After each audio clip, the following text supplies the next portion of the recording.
프리미어리그의 2라운드가 지나가고 있는 지금 리그 1위는 놀랍게도 브라이튼입니다.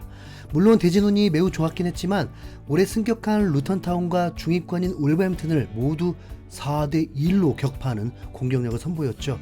시즌 첫 두 경기에서 8골을 폭발시키면서 브라이튼의 스트라이커 마치가 3득점으로 득점 순위에서도 1위를 달리고 있습니다. 도움 순위에서도 브라이튼 선수들이 대거 1위 자리를 차지하고 있는데요. 엔시소, 에스투피니안, 미토마 3명의 선수가 각각 어시스트를 기록하면서 도움 1위입니다. 노팅엄의 오리에, 토트넘의 메디슨, 웨스트햄의 워드 프라우스가 2도움이고요.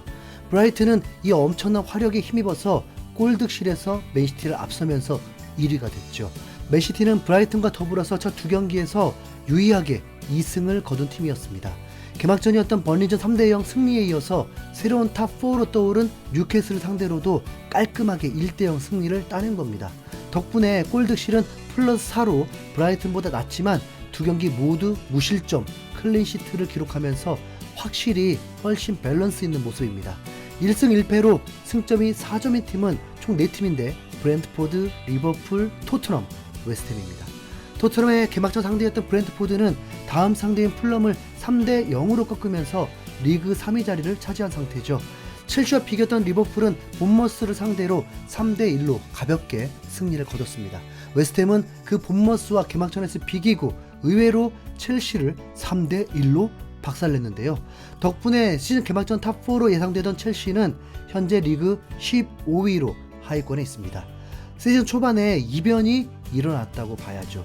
웨스트햄은 첼시에게 점유율을 많이 밀려서 24대 76으로 3배 차이가 났는데 오히려 유효슈팅은 웨스트햄이 6개였고 첼시는 4개밖에 안 되면서 첼시가 밀렸습니다. 단순 볼터치도 첼시가 웨스트햄의 2배였고 패스 개수는 3.5배 정도였는데도 말이죠. 후반 22분에 웨스트햄 선수인 아게르드가 경고 누적으로 퇴장을 당했는데도 불구하고 첼시는 2대1 스코어에서 역전은커녕 경기 종료 직전 한 골을 더 먹어버렸습니다. 첼시의 다음 일정은 루턴타운전인데 승격팀을 상대로 한 경기력도 기대 이하라면 일단 탑6라고 하기는 민망해집니다.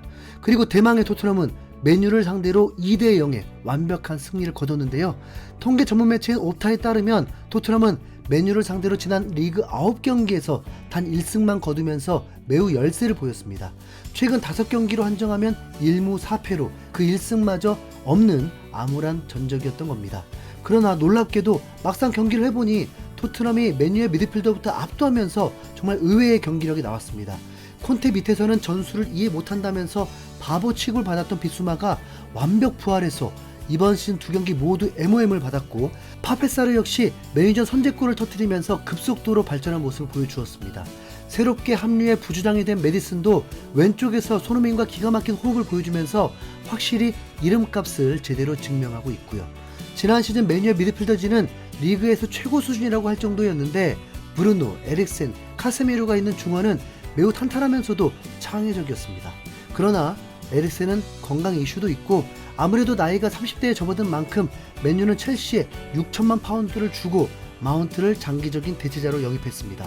그러나 토트넘전에서 브루노, 마운트, 카스미루 이 세 조합은 토트넘에게 확실히 밀렸는데요.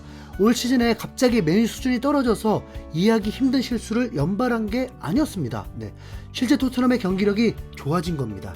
시즌 개막전 영국의 많은 전문가들이 토트넘은 올 시즌에도 8위 정도를 기록하면서 유럽 대항전 진출에 실패할 거라고 했었죠. 그들이 그렇게 말한 근거는 충분했습니다. 새롭게 부임한 포스테코글루 감독은 이제 빅리그에 막 데뷔한 신인 감독이고 구단 역사상 최고의 득점원이었던 케인마저 개막하기 전날에 미넨으로 이적했습니다. 손흥민은 요리스와 케인이 없는 토트넘을 혼자 이끌어야 하는 무거운 짐을 지고 있고요. 토트넘이 실패할 거라고 말할 수 있는 많은 불안 요소들이 있었던 건 사실입니다. 그러나 거의 천적 수준이었던 맨유를 상대로 토트넘은 그 모든 불안 요소들을 이겨내고 오히려 승리 요소들로 바꿔버렸습니다. 엔지 감독의 공격적인 전술은 테나의 맨유를 중원에서부터 완벽하게 제압해버렸고 손흥민의 리더십은 케인이 없는 빈자리를 전혀 느낄 수 없게 해주는 모습이었습니다. 영국의 공영방송 BBC는 토트넘이 케인 이적에도 흔들리지 않는 모습이라면서 토트넘이 케인 떠난 이후에도 가능성을 보여주는 활약을 했다라면서 맨유전 경기력을 높게 평가했습니다. 스포츠 전문 매체인 디 애슬레틱에서도 포스테코글루 시대는 방금 시작됐지만 벌써부터 완전히 달라진 모습이다라면서 소극적이었던 콘테 전술의 감독과 비교해서 지금이 훨씬 나아졌다고 분석했죠. 특히 시즌 개막 전부터 많은 기대를 모았던 우도지, 메디슨, 손흥민의 왼쪽 공격 라인이 제대로 그 파괴력을 증명하고 있는데요. 비록 손흥민은 공격 포인트가 제로지만 매니저 내내 엄청난 영향력을 과시했습니다. 앞서 언급한 통계 전문 매체 옵타가 손흥민의 매니저 활약을 대놓고 언급했는데 이번 매니저에서 손흥민은 공격 진영에서 양팀 통틀어 가장 많은 20개의 패스를 성공시켰고 4번의 득점 기회를 창출했는데 이것도 팀 내 최다였다라면서 강력한 영향력을 끼쳤다고 분석했습니다.